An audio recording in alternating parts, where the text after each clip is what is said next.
Hello, everyone. Welcome to our beautiful city of Budapest. I'm so happy that we are all here. We have a lot of things coming from abroad, like technology from US, coffee from Italy, weather from London. So I hope you all enjoy and find something that is familiar. In my next presentation, I prepare to connect the technology with the business, and I hope it will help you on the way as you go forward with AI. 2 months ago, I participated in an AI summit here in Budapest. It was like 2,000 people there. And most of them are asked their own questions, like, will AI take away our job? We all know the answer. It depends. If your job was to fabricate bad jokes, you're already out of the market. Or bad questions like, what can AI do? Well, AI can do 1,000 things, we all know that. So it doesn't really help to ask that question again and again. And what I often see is that people look on AI solutions as one thing, and they expect complex solutions from that one module or one component of the software. But I think it's misleading. What we should look for is the right mix of artificial and human intelligence. Imagine that you have a team of people who have a problem, and you try to solve the entire problem with AI, but of course, for certain reasons, it won't really work out. But if you flip that, and you try to understand how AI can help your team, your colleagues, to be much more faster or much more efficient, then it's something that you can get really good results. So let's take a use case for that, and then quickly check how it can be turned into something in production. One way to improve our organization is to accelerate them, like I mentioned. We see a lot of things where AI can generate content, where it can understand funnels, where it can create images for you. But I think often the much more helpful way to deal with AI is just to help your everyday colleagues and do something for them. In this use case, the goal is to deliver the knowledge to my colleagues in the right time, in the right moment, and the right place. I will show you 2 little videos here, and then we quickly check what we saw. So here you can see a classic chatbot built in Liferay, 4 Liferay administrators, and they can check what are the capabilities of Liferay, which is like very simple stuff. Maybe ChatGPT can answer it. I'm not sure if it's version aware enough to answer the question right, but this one definitely is. Or another use case where I can ask the chatbot if something goes wrong because I found some errors on the page or bugs. So I want to check if there's any log entry on an error level, and then it checks the Liferay log for me and gives me like, yeah, unfortunately there is one. Maybe I'm more curious. I'm not just a Liferay administrator, a bit more techy, so I want to see the stack trace as well. And then it can help me and check what is related to this error. If I want to go one step further, of course, I can ask something where it becomes really useful, like how can this be fixed? And then, if it's a well-trained model, it will give me quite a good answer for that. What we see here is that a lot of different things are involved in this conversation. So it's not just a trained AI model. There is something more here, because it could check my live information as well from the server. So let's look under the hood a bit. Very basic stuff. I think we've all been there, talking to an LLM. Very simple. It's like level 1 usage. You can improve this with different prompt engineering techniques, but it's still a very simple solution. Level 2, if you use a RAG system, Retrieval-Augmented Generation, where you have a vector database with an embedding model, so you can put some custom documentation, and then the AI model can answer it it's basically custom GPTs. I think we've all been there. We all know this. Let's go further one step. Add some tools. Then we are talking about agents. Agent track systems are very, very powerful. This is what I showcase you, because you can put custom knowledge there that the AI model can use while generating the answer. And also, it can have some tools to check the log live while generating the answer for you. You might say, well, Zoltán, thank you, very nice. We all know that. AI agents are everywhere, all around the place. But we can go further. We can have a team of AI agents there. So we can have multiple AI agents with different disciplines, different roles, and they can work together to generate the answer for us together, and we can have much better and much complex tasks solved with these solutions. And of course, there is another level if you're going to go further, and I won't go deep, but this is when we go enterprise, when we add some speed, some accuracy, scale, and security. And this is when we are talking about enterprise multi-agent track systems. If you want to take away one thing that you will Google or Perplexity, this is the term that you should look for, because these are very promising solutions, and it's much more capable than just a simple LLM. Let's quickly run through the advantages of such solution. It can run on your own infrastructure, but you can use external models. Every agent can have a different language model behind that. Maybe one of them is using ChatGPT because there's nothing sensitive. Maybe there is a model that you want to use to check your logs, which is, we can say, much more sensitive information. You don't want to send it out. So you use a local open source model like Llama 3. And then you can have the mix of these talking together, and then you get the best out of it. What I see in the enterprise world is that being able to run a solution on-prem, it's very important, because nobody wants to let the AI take away the data. These solutions can work with diverse data sources. So I showcase you that it can check the Liferay log, but it can check the CRM, it can check SAP, it can check your Jira if there is a ticket for that problem, or it can raise a ticket. An AI agent can raise a ticket with a tool on behalf of you. It allows you to create context sharing. So in the chatbot use case, for example, it's easy to send a screenshot or maybe the URL. Maybe it can use the URL as context, so when it generates the answer, it knows where the Liferay admin is currently, which page is he or she looking for. You can integrate human support as well. So when you feel that these agents are not solving the problem, you can ask for human support, and if there is a call center behind that or any kind of solution integrated, somebody can take over the discussion and continue with that. And of course, it supports custom LLMs for specific purposes. As we are going down the road, what we can see is that there are these big, large language models. Even there are models that basically you cannot run on your infrastructure because the cost of the hardware is so high. But we are going down the road, there are much smaller models appearing as well. And we call them like, these are the core cognitive models that we see developing. And with these core cognitive models, maybe 1B, 3B models, you can put your custom knowledge on top of that, and you have a really powerful LLM.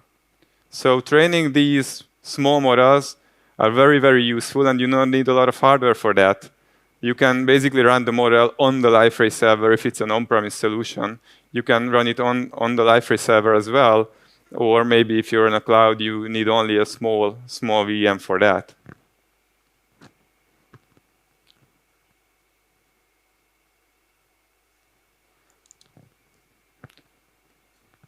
Some good to knows. So chat is just the interface. I didn't want to showcase your chatbot. We all seen that. It was just an interface. Basically, you can have these AI agents within your solution without any interface. It depends on you how you create the solution, whether you need human interaction or not. If it started by a chat or an error log level, an error in the log generated the whole workflow, where AI agents will look after it and then maybe create a ticket based on that. Maybe they will collect from the log server different information. If you have an API connection with another system which is in-house and all the logs are in the same log server, the AI agent can collect you the log from both ends of the integration. So it's really, really powerful. You don't need to think about only chat. It's very obvious, it's all there, and probably as we are using web a lot, we will use this chat interface, but you can think more. Sharing knowledge has never been so easy. So what you saw here is that we created a custom AI solution. We put a lot of Liferay documentation in a vector database, so it answered for a proper Liferay version. But basically what we did is we were sharing information with people, just like a Liferay training can do that. The advantage of this solution, what I often see at our client base, is that sometimes they are afraid to ask because they reveal the lack of knowledge. And it really depends on their organization if it's okay to ask or they're afraid to ask. The good thing is an AI agent will never judge. So if you have a chatbot in the Liferay admin panel and you can ask like, hey, how can I create this fragment or how can I change that category, it will help you on the spot. So you don't have to go to your Liferay partner, Slack them, email them, and then wait a few hours to get back the support, the answer. You get it right in the place. And as I mentioned, we can use the context for that because every Liferay version is different. Basically, this knowledge sharing is something that you can see in the ChatGPT marketplace. I think monetization is only working in the US right now, but the business model is the same. There is a very strong base model, ChatGPT. You put your custom documents, upload them, so now you have a custom GPT, and then you can monetize that, which is basically your knowledge. Otherwise, it was already in ChatGPT. When creating a solution like that, I think it's very important to tell our customers that AI projects are really different than basic IT projects. Basic IT projects, we've all been there. Requirements set, goals are set, give us an estimation, a good enough estimation, and then do the project. And everyone expects something out of that. With AI projects, what I see is that nobody can tell what you can achieve. Not the customer and not yourself. So what you can do is like experimenting and having very short feedback loops. It's more like a labs where you work together with the customer and try to find out that are we there? Is it useful enough? Do you get the benefit? Do you get the business value out of it? Developing such solutions can take hours or days. It really depends on the context. But if you want to learn it, maybe you can use Crew AI or other agentic framework. These vector databases are basically there for free. Pinecone, Quadrant, you can find a lot of them. Very easy to use. So if you want to just try it without the chatbot interface, it only takes a few hours. What takes more time is to understand how to put your documentation or your customer's documentation in the vector database, or how to give an AI agent a persona so it will give you proper answers. This is something that you don't need to do so much development. Basically, defining AI agents is like giving them a persona in English, and that's it. And it really makes sense to give proper personas to agents. Sometimes I see that 2 or 3 long pages of prompts, basically, are the ones that create a good agent. So it's not just a single line of word like act as a good marketing expert or behave like a senior Java developer. It's not enough. You need to define it more, and then you get much, much better results. A lot of customers will fail because they are not able to get these kind of labs project where they said like, hey, you have like 100 man days and then get the best out of it. we see that a lot of enterprises are not able to do this kind of project, and they will lack the experience how to utilize that. So what you can do is that you do it in-house, and then you showcase them like, hey, this is your documentation. We created a solution for that, and now I can show you how this answers the questions, and then you might get some budget for that project. But the first step is probably on your end and not on the customer's end. And my last good to know here is that you need to start small. Don't expect big projects if you want to start this one, because it really very short feedback loops that you can work with. And of course, you will fail a lot. I often see that people are using AI, no matter if it's a copilot or any kind of large language model, and they ask certain things, and the answer is not good enough. They laugh on it and then drop it, like it's not there. Maybe 5 years, but it's not there. The problem is that we don't really know how to use AI, and this is where, for example, prompt engineering trainings can come really handy, where you can learn how to get much more out of the same AI model. They made a quality testing, I think, early this year, where they used the ChatGPT 3.5, which is the basically, let's say, the first one. I know it's not, but publicly. And they used GPT-4.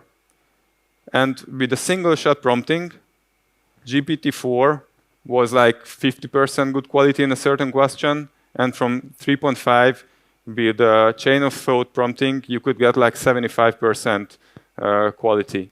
So with the older model, good prompting, much better result. So there is a lot in there, and I often see that people miss this part of using AI. It's not really something that it's easy to use. You need to learn how to speak with that. When I mentioned that chat is just an interface, I really want to show it to you, and I ask my friend here to come on stage and join me. And maybe you already see that while you're outside. Where are you? Here you are. So in this robot, there is an NVIDIA platform running, and it has an AI running in there. It's really capable of doing a lot of things. Yeah, it can show hard for you. And as there is an NVIDIA Linux running in that as a software environment, basically you can deploy a lot of custom solutions for that. You can integrate it with your Liferay solution if needed, as smart offices, I think, will become intelligent offices by using robots, and robots will have AI running on them. So understanding how AI and AI agents can solve problems will be very, very useful, not only in the digital world, but also when we are accessing the physical world through these robots. Because what it can do basically out of the box here is that if we talk to him, after the speech to text, my text English wording will be translated to Python, which we all know that LLMs are very good at, and then the dog will just do the job. So using LLMs in robotics as well, it's something that you will see coming down the road, probably in the next few months or next 1 year. And this is where we are currently. This is one of the most capable robot dogs that you can get, and with a good pricing, and you don't need any governmental permission to have that. Oh yeah, maybe it will attack me if I'm talking too much. Hey, hi. You think it's enough? We should go? So, thank you for your attention. This is what I wanted to share, and hopefully you will remember the 5 levels, how you can leverage AI in enterprise solutions. First one was only chat with LLM. Then we added the vector database. Then we added some tool set. Now we are at the level of AI agents. We can put together AI agents if you are working with an agentic framework like CrewAI, but there are much more others there. And then if you really want to go enterprise level, you will need the security, the governance, the speed, the accuracy. But this is something that you can really find a lot of solutions. I hope you learned something today. And if you have any questions, feel free to reach me out, even here, or maybe outside the booth. Thank you.